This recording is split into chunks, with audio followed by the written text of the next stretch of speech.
भगवान बुद्ध ने कहा है कि हमारे जीवन में सभी चीज़ें सहेतुक होती हैं, ना वे ईश्वर द्वारा निर्मित होती हैं और ना ही बिना किसी कारण के यूं ही अस्तित्व में आती हैं।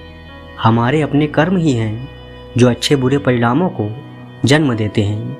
इसलिए यह ज़रूरी है कि हम अच्छे कर्म करें ताकि उनका परिणाम भी अच्छा हो।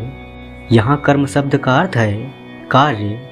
कार्य को सही और गलत दो भागों में बांटा जा सकता है, किंतु इसका निर्णय कौन करेगा कि आपके द्वारा किया गया कार्य सही है या गलत? इसका निर्णय किसी बाहरी शक्ति से नहीं बल्कि आपके कार्य करने के इरादे से किया जाता है। यदि आपका उद्देश्य किसी की हत्या का है और आप उसकी हत्या कर देते हैं तो आपने एक गलत कार्य किया है। वहीं यदि करुणा के कारण आप किसी की ज़िंदगी बचाते हैं तो आप एक अच्छा कार्य करते हैं। यदि आपके द्वारा किया गया कार्य अच्छा है तो उसका परिणाम भी अच्छा होगा।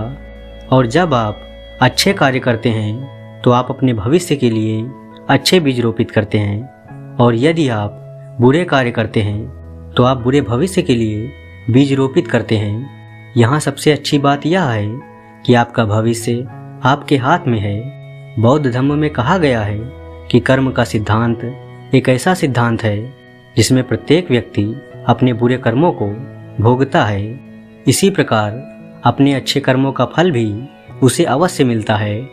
कर्म के सिद्धांत में इरादा अत्यंत महत्वपूर्ण होता है।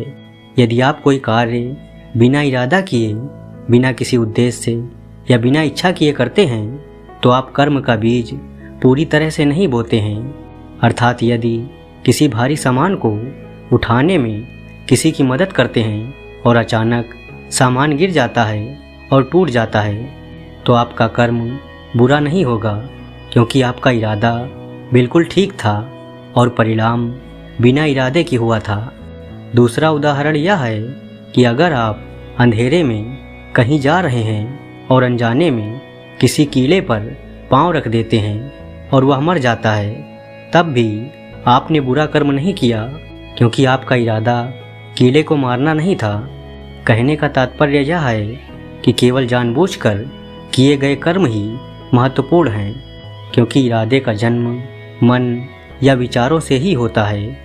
इसलिए यह आवश्यक है कि हम अपने शरीर, मन व वचन के संबंध में सजग रहें। बौद्ध धर्म में कहा गया है कि जो निर्वाण या मुक्ति चाहते हैं उन्हें सदैव अपने शरीर, मन और वचन को शुद्ध रखने की आवश्यकता है। शरीर शुद्ध रखने के लिए हमें किसी भी जीव की हत्या नहीं करनी चाहिए, ना ही किसी प्रकार की चोरी करनी चाहिए। वाणी की शुद्धता के लिए झूठ नहीं बोलना चाहिए, किसी को अभद्र शब्द नहीं बोलने चाहिए और ना ही व्यर्थ की बातें करनी चाहिए।